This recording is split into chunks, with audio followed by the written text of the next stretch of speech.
Good morning, नमस्कार, सत श्री अकाल, अस्सलाम वालेकुम।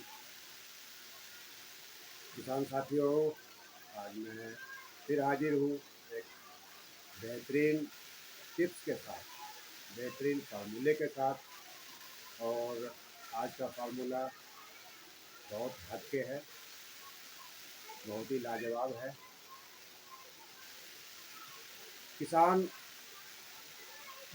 अपने फसल को लाखों रुपए खर्च करके भी बेहतर रिजल्ट, बेहतर प्रोडक्शन और बेहतर क्वालिटी नहीं ले पा रहा। इसकी क्या वजह है? ये हमारी मिट्टी कुदरती प्राकृतिक, जो प्राकृतिक चीज़ हमें डालना चाहिए वो नहीं डाल रहे हैं। जो आर्टिफिशियल है उसको डाल के हम फसल ले रहे हैं। हम ये सोचते हैं कि भाई यही खाद है और इससे बेहतर कोई और दूसरा विकल्प नहीं है, कोई दूसरा रास्ता नहीं है। रास्ता है लेकिन हमें पता नहीं है, और अगर पता है भी तो हम उस पे अमल नहीं करते हैं। तो आज मैं इसी मैटर से बात करूंगा।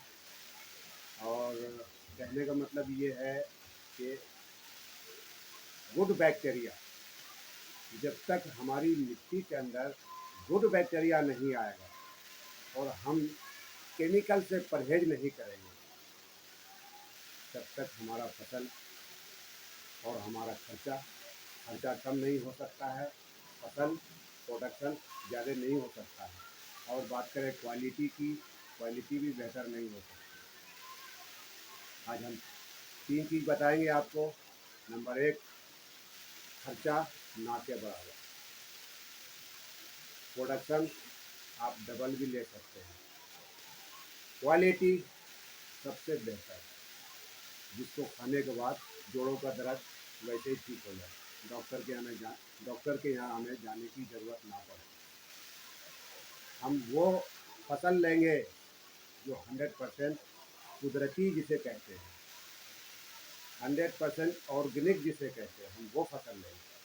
और उससे हमारी भलाई है, हमारे गांव की भलाई है, हमारे शहर की भलाई है, हमारे देश की भलाई है। महंगाई कम कैसे होगी? महंगाई तभी कम होगी जब किसान खुश होगा, किसान का खर्चा कम होगा, उत्पाद प्रोडक्शन ज़्यादा होगी, और हम स्वास्थ्य सेहतमंद कैसे होंगे? वो क्वालिटी बेहतर होना चाहिए, ऑर्गेनिक होना चाहिए। उस वो जो अनाज हम खाएंगे उसके अंदर जहर नहीं होना चाहिए, तब हमारी सेहत बेहतर होगी और हमारे देश की तरक्की होगी। आज मैं इसी मैटर से आपको एक बेहतरीन बैक्टीरिया कल्चर बनाने का तरीका है। अक्सर मैं बोलता हूँ कि जिस किसान के पास एक देसी गाय है ना, सिर्फ एक की बात कर रहा हूँ, एक देसी गाय से वो 100 एकड़ की खेती फ्री ऑफ कॉस्ट कर सकता है अपने उसी गाय से। तो खास करके वो किसान जिनके पास देसी गाय है, उनके लिए एक आज बेहतरीन तोहफा देने देने के लिए आया हूँ।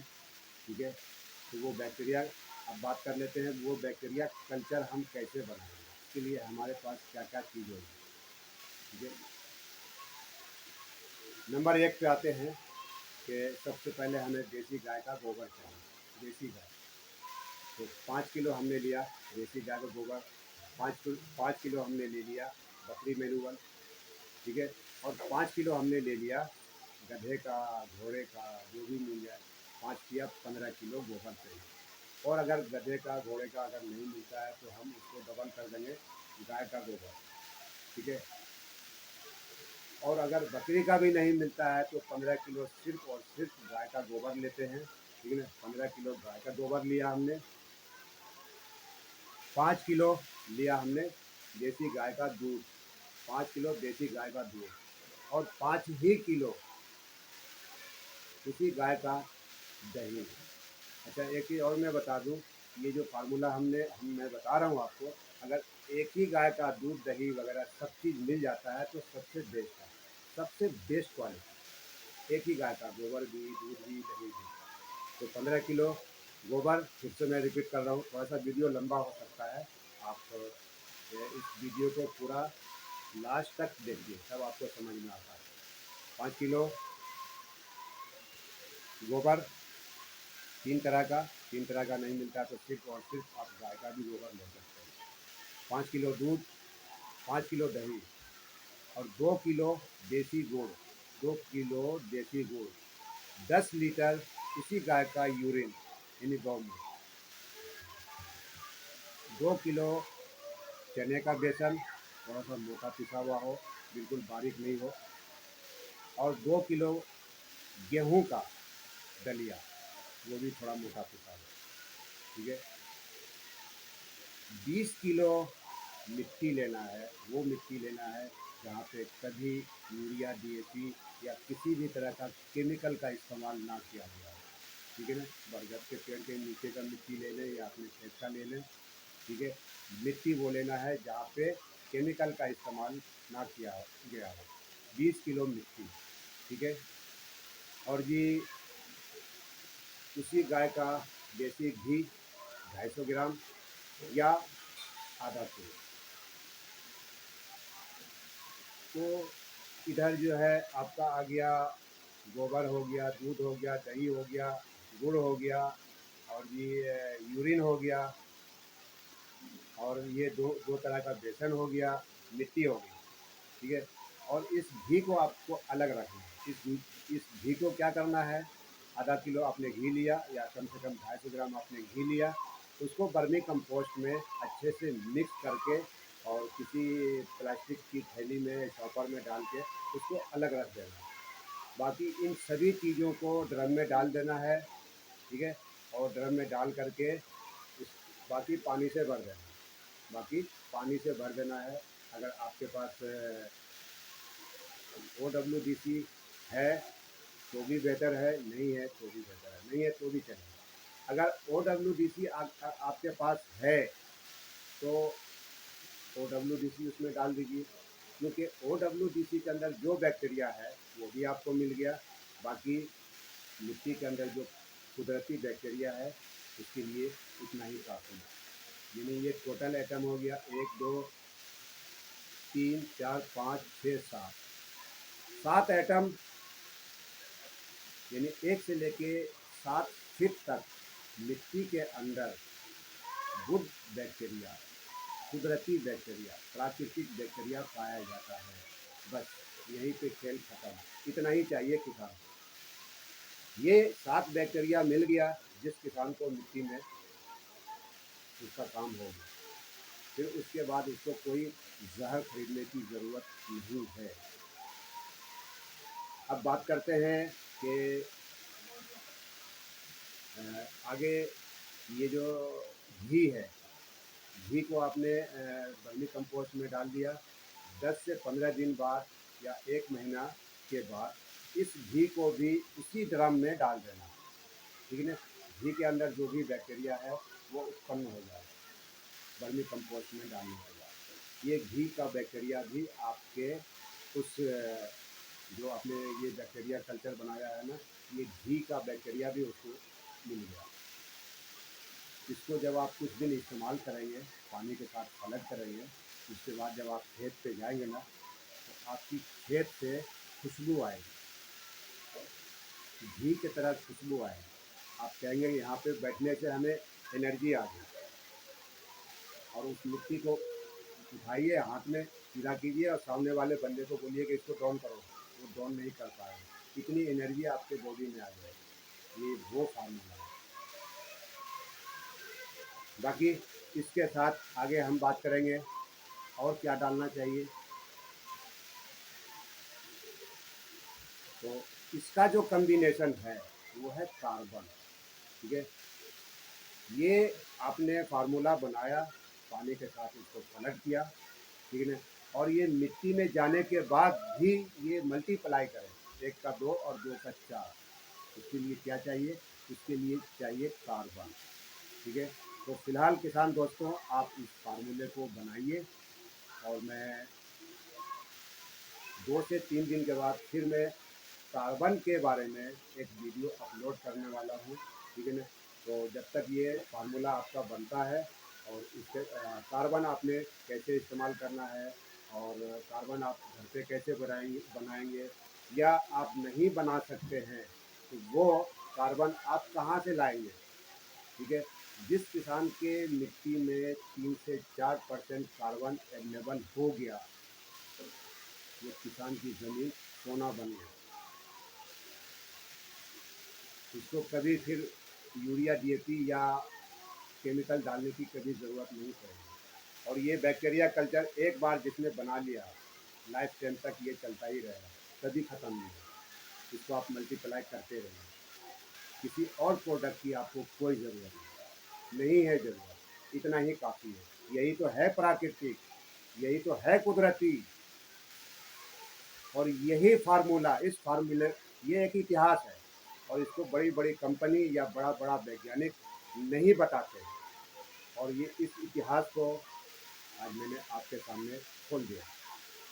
जिसको चाहिए चीप एंड बेस्ट खेती करना है, इस फार्मूले को बना लीजिए और फिर देखिए क्या रिजल्ट है। और ये एक ऐसा फार्मूला है, मैं नेक्स्ट वीडियो में आपको इसका फोलियर स्प्रे करने का भी तरीका बताऊँगा। गजब का रिजल्ट। मतलब मैं फिर से रिपीट करूं कि मैं बार बार बोलता था कि जिस किसान के पास एक गाय है, देसी एक गाय है, कम से कम वो 100 एकड़ की खेती कर सकता है फ्री ऑफ कॉस्ट अपने उसी गाय से। बाहर भटकने की ज़रूरत नहीं है। हाँ, एक चीज़ किसान साथी आपको बाहर से लेना पड़ेगा। 98% आपको बाहर की कोई प्रोडक्ट खरीदने की ज़रूरत नहीं है। 2 प्रोडक्ट आपको खरीदने की ज़रूरत है, एक कार्बन और एक सिलिकॉन स्टिकर। सिलिकॉन स्टिकर, मैं इसके बारे में थोड़ा सा बता दूं आपको। जब हम किसी भी फोलियर स्प्रे में सिलिकॉन डालते हैं, सिलिकॉन स्टिकर डालते हैं, तो ये करता क्या है। मिसाल के तौर पे किसी वजह से भी, वो वजह भी मैं आपको नेक्स्ट टाइम बताऊंगा, किसी वजह से हमारी मिट्टी में फंगस आ गई और उसमें फसल लगी हुई है। अब वो मिट्टी अपने पौधों को खुराक नहीं दे पा रही है या पौधा मिट्टी से खुराक नहीं ले पा रहा। तो जब ये सिलिकॉन स्टिकर के साथ कोई भी आप घर का बनाया हुआ फंगिसाइड का आपने फोलियर स्प्रे करेंगे, तो उसका असर पत्तियों के अंदर जाएगा और ये अंदर जाने के बाद सीधा नीचे पौधे के जड़ तक जाएगा। ये फंगस को भी ठीक करेगा और फिर से ग्रोथ चालू करने के लिए, है ना, फिर से ग्रोथ चालू हो जाता है। उसके लिए भी मैंने अलग अलग वीडियो, एक दही वाला फार्मूला है, ठीक है ना, वो हमने बनाया हुआ है, आपको वीडियो देखने के लिए मिल जाएगा। तो वो जो दही वाला फार्मूला है ना, इतना लाजवाब है जिसका जवाब ही नहीं। उसकी तो जितनी तारीफ़ की जाए कम कम है। और तारीफ़ की बात तो ये है कि वो फार्मूला आपने एक बार बना लिया, वो जितना पुराना हो जाए, वो जितना पुराना होगा उतना ही ज़्यादा इफेक्टिव होगा।